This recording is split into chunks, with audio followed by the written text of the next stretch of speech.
I read quite a bit of fantasy in the year of 2025, and here are my absolute favorites I read. Now, if you're new to the fantasy journey and you just finished Throne of Glass and you're not really sure where to go from there because how does one follow up after that, here are the books that reminded me I love fantasy in the year of 2025. I loved all of these series for completely different reasons. Some had me kicking my feet giggling, some fueled my dark, broody gothic era, and some definitely got into my love for war strategy, and some I loved because they were just guilty pleasures. I love these all for completely different reasons, but the obsession was real with each and every one of them. But anyways, let's get into it. First and foremost, my overall favorite fantasy of last year, the Poppy War trilogy. If you love books with war strategy but also a unique element of fantasy, this is a great series for you. This is definitely what I would call elevated high fantasy. The writing in this is incredible. R.F. Kuang blew me away. There's historical depth and tactical genius woven throughout this entire series. It's layered, it's devastating, it's intelligent, and like I said, hands down my favorite fantasy of 2025. An absolute masterpiece. Absolutely no notes. And the rest of these are honestly in no particular order. Like I said, I loved all of these books for completely different reasons, and this one really surprised me, and that is Once Upon a Broken Heart. This trilogy is everything my reading style is not. It's cute, it's girly girl, it's whimsical, it's enchanting. This year was definitely the year I found my love for like dark, gothic, romantasy, fantasy, and this was just a breath of fresh air. It's whimsical, sparkly, enchanting chaos. This trilogy had me giggling. It definitely had me wanting to dye my hair pink for a moment. If you know, you know. I left this series feeling like a pastel princess in the best way. This is definitely like a pure comfort fantasy. It does have emotional stakes, but it's more fairy tale magic. I love the series. Now this one might not come as a shock because it did just have such a huge moment, and that is Alchemized and Manacled. I read Manacled, the fanfic, earlier this year, and I will say this, I do actually prefer Manacled over Alchemized just because I did love the Harry Potter characters and seeing them on my page. However, Alchemized is just as good. It was just a personal preference. But it absolutely altered my brain chemistry. Once you get to the flashbacks, because when I was reading Manacled, I was like, how is everybody loving this series? This is insane. This is so dark and so twisty. How can anyone ever swoon over this man? And then you get to the flashbacks. The emotional payoff in this book is insane.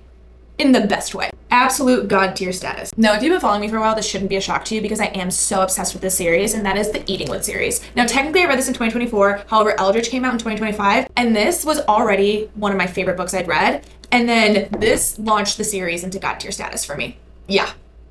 This series is amazing. If you have a fear of spiders, I would say this is a no for you. My biggest fear is spiders. Just kidding. Just kidding. My biggest fear in the world is spiders. And I am obsessed with this series, so I think you'll be okay. There is some stuff in here though, so you might want to check your trigger warnings on this. Same thing with Manacled. This is definitely the series that made me realize that I'm obsessed with gothic fantasy. Like dark, spooky, really broody MMC. He's got issues. He needs therapy. Especially after reading Eldritch, this man needs therapy. I will be his therapist. Wait, that could go bad. But I love him. This man needs therapy, but I love him so much. These characters haunt my dreams in the best way. I think of them morning, noon, and night. I will say this, I feel like it's really, really hard when you have such an amazing first book, and then the second book, expectations are really, really high. So for me, when I read this, I was like, I had a vision in my mind of how it was gonna go. And so at first I was like, wait, what is happening here? And ever since I put this book down, I have not been able to stop thinking about it. There is not an official confirmed release date for the third book. However, Carrie Lake did say she's in drafting mode, so hopefully soon.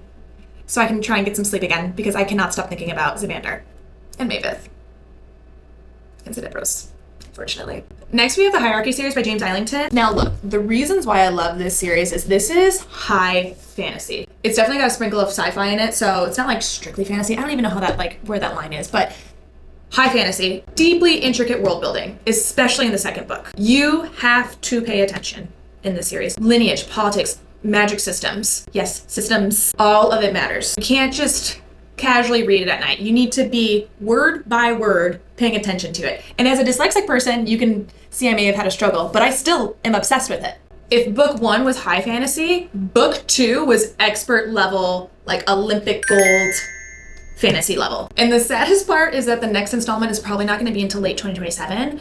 However, if you've read this series, the attention to detail that is in this, I understand why it would take so long to write a third book. So, last but not least, I have a couple of honorable mentions. Number 1, we have Shield of Sparrows. I just had a really good time reading this, honestly. The only reason it's an honorable mention at this moment is because I am waiting for the second book to come out. I did really, really love the first one. However, I'm waiting to see if the second book kind of really brings it to that next level. I did really enjoy my experience reading this though, and I'm so excited that the second book is coming out in April, so let's go. Also, definitely have to give a shout out to the Legacy series. Look, I ate this series up in a week and a half. And the only reason it was a week and a half is because I had to wait 3 days for the fourth book to come out. So this series was so bingeable, definitely a guilty pleasure. Honestly, the best way I can describe this is if Vampire Diaries and Tell Me Lies had a baby, it would be this. However, the toxicity amongst this group is insane.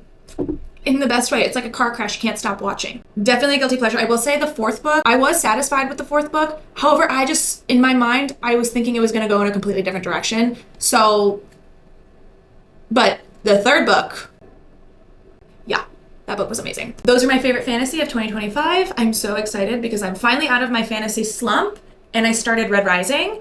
That is sci-fi, I know, but there's a Venn diagram where they meet.